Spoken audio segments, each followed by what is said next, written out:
maulidin ahli sunna ko za ahli sunna nasu maulidi me maulidin su bukin sabo shekara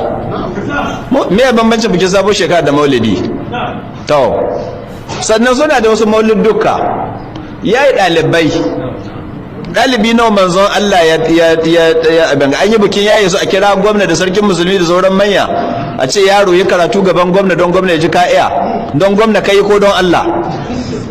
to me hikimar sa yaro kuma duk ƙarya ce sai a ba yaro hadisi irin yaron ga sai a bashi hadisi ya daddake ai wata uku a yana daddaka ya iya shi sosai shi ko wance a samu yan guntuwa sura kamar inna hade na kan a ce shi ko ya daddake wanda a samu larabci a shirya mai a rubuta mai ga takarda ya daddake ai wata uku ana daddaka to in gwamnati to sarki sun kazanna sai a ce to yanzu za a kira yaro wane ya karanta mana hadisi hadisin ga da ya wata uku kwaya guda yana daddaka sai ka dauka duk ya sa hadisan manzon Allah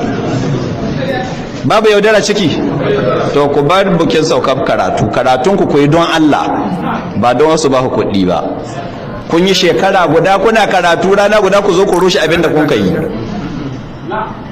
in don Allah kuka yi Allah shi zai izu gwamna wata rana lalura ta kawo shi biyu ta makaranta ku wannan fa a ce ai makarantar islamiyya ce sai ya rega ba mu san da makarantar gaba ku ni ba silin ya lalace ina SSG ranka yade ina commissioner ayyuka don Allah a rubuta min makarantar ga tana cikin wani zaman renovating bana Allah zai izo shi ya zo ba sai kun gayyace shi ba sarkin musulmi in ya tashi ayyukan alkhairin da ya saba shi kuma sai ya ce ali saho mai ina su mallawa da su ma kulli so makarantun ne sai a sa makarantar kana zanni kawai sai a kawo majikka a ce in ji sarkin musulmi